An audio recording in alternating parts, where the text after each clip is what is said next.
부산 남교회 TV 구약의 맥 6번째, 오늘은 통일왕국시대 이야기를 같이 나눠보겠습니다.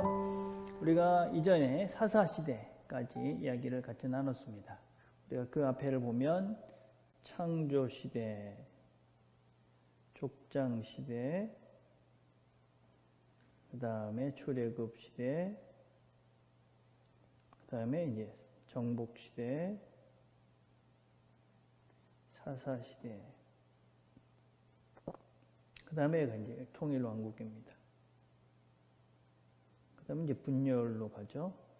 자, 사사시대까지 이야기가 대략 1080년 경이라고 생각합니다. 그래서 통일왕국의 왕은 우리가 사울, 다윗, 솔로몬 이렇습니다. 사울이 왕이 된 것이 1050년 BC입니다. BC 1050년에 사울이 왕이 됐은 해니까 우리가 지금 살펴보는 사사기 다음 책이 이제 사무엘 상하 그렇습니다. 그 사무엘 상의 이야기는 대략적으로는 BC 1070년경의 이야기다. 이렇게 우리가 이해하시면 될 것 같습니다.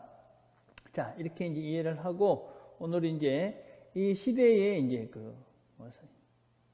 사사 시대 마지막 사사가 이제 사무엘입니다. 이 사무엘이 이제 사역을 하던 이 시대의 어떤 분위기는 어땠는가 하는 것입니다. 사사 시대의 마지막을 어떻게 결론을 맺고 있습니까? 사사기 21장 25절에 보면 그때의 이스라엘에 왕이 없으므로 사람이 각기 자기의 소견에 옳은 대로 행하였더라. 왕이 없었고 자기 소견대로 살았다. 왕이 없는 것이 아니었죠. 누가 왕이었습니까? 하나님이 왕이셨는데 하나님이 왕되심을 거부했다. 그래서 자신이 이제 왕으로 살았다. 이런 의미입니다, 여러분. 예. 자, 그래서 이제 그 이스라엘 백성들이 그렇게 자기의 소견대로 자기가 왕이 돼서 그렇게 살았기 때문에 이스라엘은 나라 전체는 아주 분열되어져 있고 그리고 부패되었고 그리고 황폐되어져 있는 그런 상태였습니다. 이 시대적인 상황을 드러내는 대표적인 말씀이 이제 사무엘상 3장 1절입니다.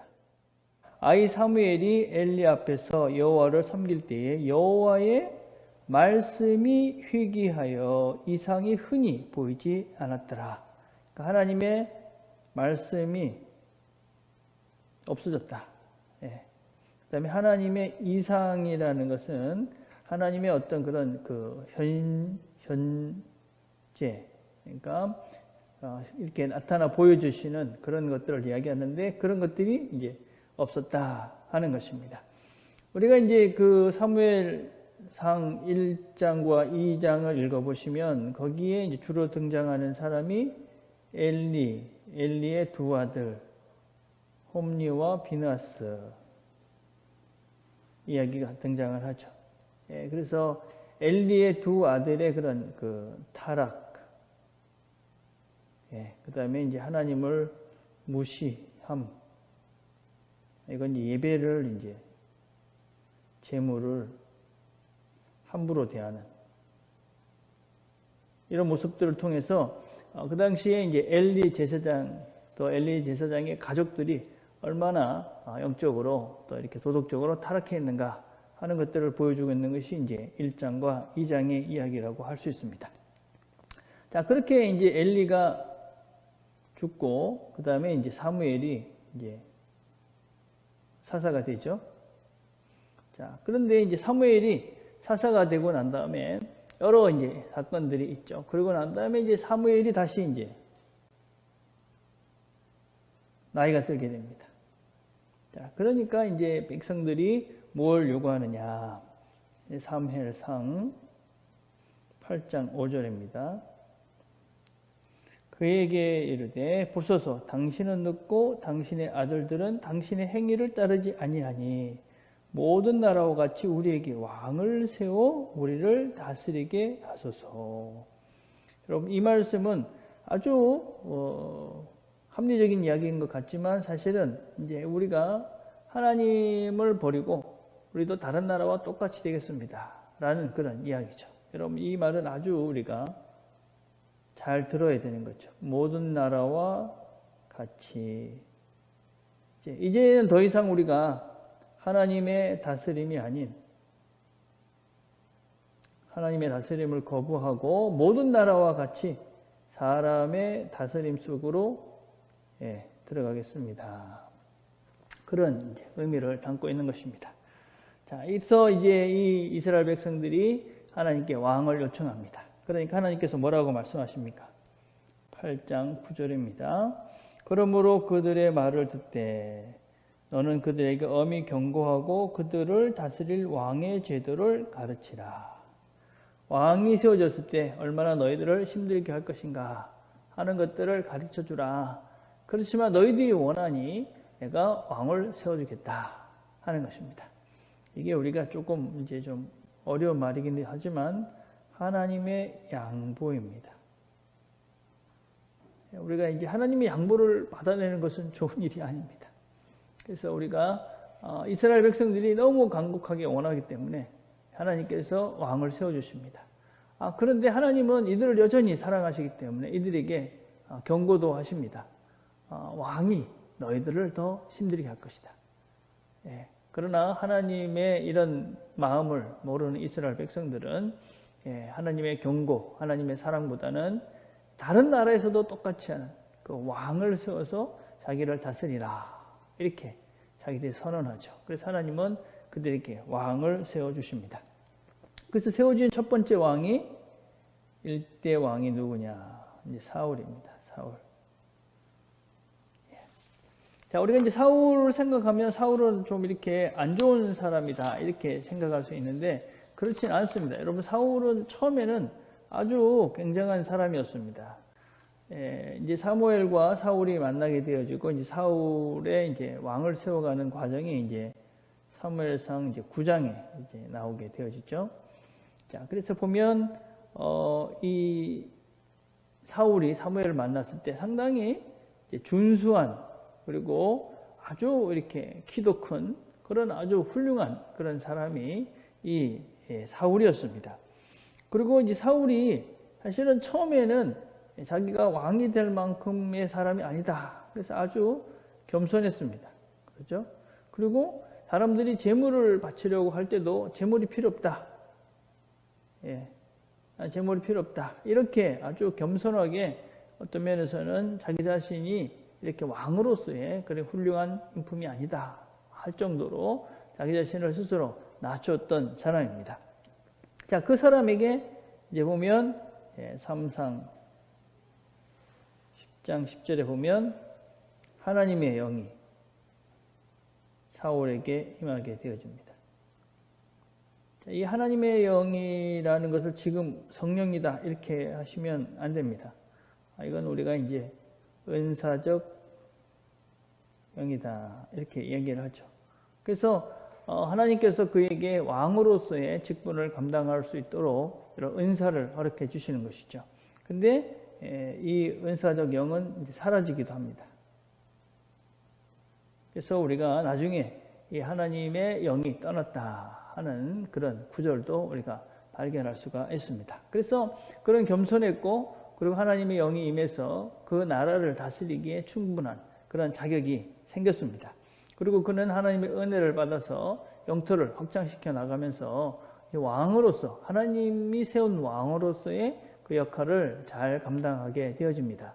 그러나 이제 그가 이제 왕이 되고 영토를 확장시켜 가면서 그가 죄를 짓기 시작합니다. 제일 큰 죄가 뭡니까? 제일 큰 죄는 번제를 자신이 드리는 겁니다.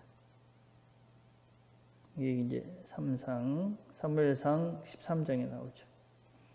이 번제를 기다리지 않고 블레셋과의 전쟁에서 그러니까 사무엘이 늦게 오니까 자기가 그 번제를 자신이 드립니다. 여러분, 우리가 왜 이게 큰 잘못입니까?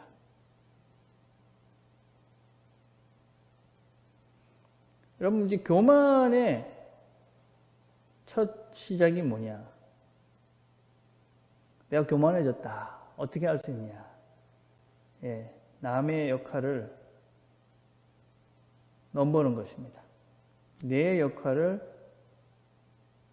오버해 가는 겁니다. 그래서 여러분, 교만해졌다 하는 것은 내 영역이 아닌데 남의 영역까지 내가 그것을 이제 갈취해서 그 영역까지 내가 다 마음대로 하려 할 때, 이럴 때 이게 교만한 아주 구체적인 그런 실제적인 그런 모습이다라고 할 수 있습니다. 하나님께서는 이 예배를 제사장에게 맡겼습니다. 왕은 왕으로서 나라를 다스리는 일만 해야 됩니다. 예배는 하나님이 정해놓으신 제사장들의 일입니다. 근데 그걸 자기가 이제 테이크하는 것이죠. 그걸 자기가 한 것이죠.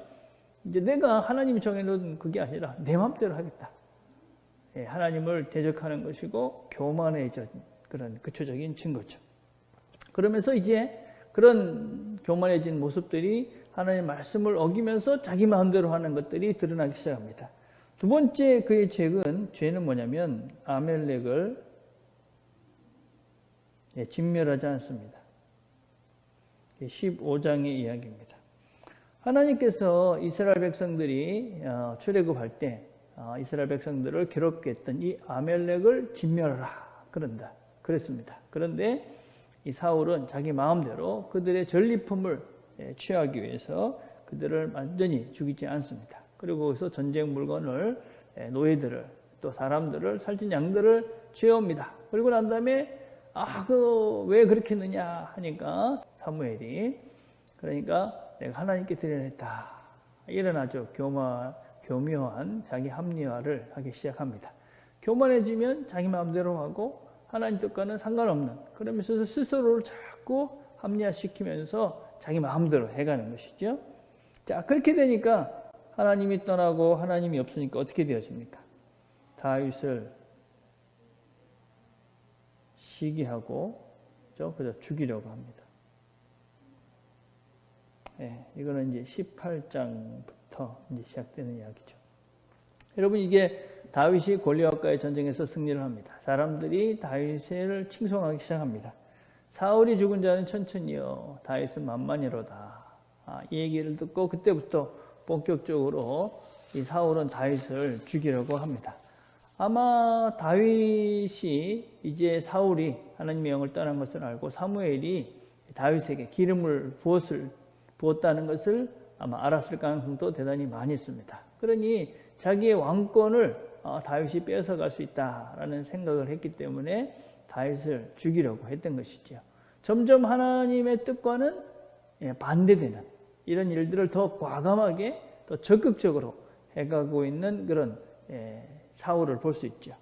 자, 네 번째는 무슨 죄를 짓습니까? 아히멜렉, 노베 제사장들 80여 명을 죽입니다. 아히멜렉과 노베 제사장들입니다. 하나님의 제사장들. 이런 사람들을 다윗을 도왔다, 그런 명분으로 이들을 다 죽여버립니다. 이제는 점점 더 심해져서 이제 과감하게 하나님 말씀을 거부할 뿐만 아니라 하나님에게 예배를 인도하는, 하나님과 직접적인 연관이 되는 제사장들조차도, 그리고 이가 이제 죽여버리는 그런 엄청난 죄들을 짓게 되어집니다. 그리고 끝에는 어디까지 가게 되어집니까? 마지막에 가서는 신접한 여인을 찾습니다. 그러니까 점치는 여인을 찾는 겁니다. 초창기에 사울이 이런 점치는 사람들을 다 죽여라 그래서 이런 사람들을 다 이렇게 사라지게 했습니다. 그런데 이제 말년이 되면서 하나님의 어떤 그런 뜻과 상관없는 그런 삶을 점점 살면서 자기가 결국 이렇게 죽이라고 했던 이런 사람을 찾아가서 우상을 섬기고 이런 사무엘을 불러내는 이런 엄청난 죄들을 짓게 됩니다. 그래서 여러분 보십시오. 교만해져서 자기 역할을 넘어가는 것으로 끝나는 것이 아니라 점점 더 심해지는 것이죠. 말씀대로 듣지 않고 그리고 하나님의 뜻과 반대되는 일을 적극적으로 하더만은 결국 하나님의 일과 직접적으로 연관이 되는 제사장을 죽여버리고, 그러고 난 다음에는 하나님과 적이 되는 사단의 도구인 이 신접한 귀신을 찾아가서 귀신에게 자기를 내어놓습니다. 무서운 것입니다. 자, 우리는 근데 이 사무엘이 이제 불려졌던, 신접한 여인을 통해서 불려졌던 이 사무엘이 진짜 사무엘인가? 신접한 여인들이 과연 사무엘, 죽은 사람의 혼을 불러낼 수 있는가? 그럼 이건 잘 읽어보셔야 됩니다. 이런 것들을 우리가 혼란스럽게 잘못 이해하면 우리가 성경을, 그리고 성경이 전체적으로 얘기하는 것들에 대단히 혼란스러울 수가 있습니다. 과연 이 여인이 불러낸 사람은 사무엘인가? 그렇지 않습니다, 여러분. 신접한, 귀신 들린 사람이 하나님의 사자를 불러낼 수 없습니다. 그래서 이 본문은 잘 읽으셔야 되는 그런 내용입니다. 여러분, 사울이 이 사무엘이라고 이야기를 하고 있지만 과연 이게 사무엘인가 하는 것입니다. 여러분 28장 14절을 보면, 사울이 그에게 이르되 그의 모양이 어떠하냐 하니 그가 이르되 한 노인이 올라오는데 그가 겉옷을 입었나이다 하더라. 사울이 그가 사무엘인 줄 알고 그의 얼굴을 땅에 대고 절하니라. 여러분, 그 사울이 사무엘인 줄 알고 절한 것이죠. 그리고 그 다음에 이제 성경은 이제 사무엘이 이렇게 이어져 가고 있긴 하지만, 그게 정말 사무엘인지 사울이 생각하는 사무엘인지는 분명하지가 않습니다. 그리고 우리가 이제 사울의 어떤 미래에 대해서 이렇게 이제 올바른, 어떤 면에서 바른 이제 미래를 예언하니까 그게 사무엘이다 이렇게 이제 이야기하는데, 그렇지 않습니다. 여러분, 귀신들도 그런 짓들을 합니다. 그래서 여러분, 이게 정말 이 여인이 사무엘을 불러냈다라고 하면은 안 됩니다. 귀신이 귀신 노름을 하고 있는 것입니다. 그리고 이게 정말 사무엘이라면 그렇지는 않지만, 사울의 이런 그 마지막을 절망으로 끝나게 하지 않습니다. 하나님의 사자는 항상 우리에게 최종적인 희망으로 모든 것을 끝냅니다. 그래서 정말 하나님의 사자라면 사무엘에게 마지막 기회를 줬을 것입니다. 다시 한번 시작할 수 있는 그런 새로운 메시지를 줬을 것입니다. 그러나 그 메시지의 내용은 사무엘이 절망할 수밖에 없고, 사무엘이 더 이상 회복할 수 없는 말씀으로 이 신접한 여인의 이야기가 끝을 맺고 있습니다. 그래서 여러분, 이런 귀신 들린 자의 행동, 여러분 뭐 귀신 들렸다는 것을 다양하게 우리가 이해할 수 있지만, 이 하나님과 대적하는, 그래서 결국은 하나님이 이제 정말 싫어하시는 이런 사탄의 종이 돼서 살아가는, 악령에 잡혀서 살고 있는 자의 그런 비참한 말로를 우리가 볼 수 있는 것이 사울의 마지막이다 이렇게 볼 수 있습니다. 그래서 어떻게 됩니까? 사무엘상 마지막 장 31장에서는 그죠? 이 자신의 아들과 전투에서 이제 스스로 어떤 면에서 이제 목숨을 끊음으로써 사울의 인생은 끝나게 되어집니다. 그래서 우리가 이제 사울의 이야기들을 통해서 우리가 이제 잘 좀 몇 가지 이제 좀 명심을 좀 했으면 좋은 것은, 무엇보다도 처음 마음을 끝까지 간직하는 것 참 쉽지 않다. 특별히 내가 뭔가가 잘 될 때, 잘 되어갈 때 더 조심해야 된다. 그래서 우리가 이제 사울 같은 사람도 처음에는 정말 겸손하고 하나님을 잘 섬겼지만, 죄가 이제 시작돼, 교만이 시작되면, 여러분 모든 죄의 시작은 교만인 것이죠.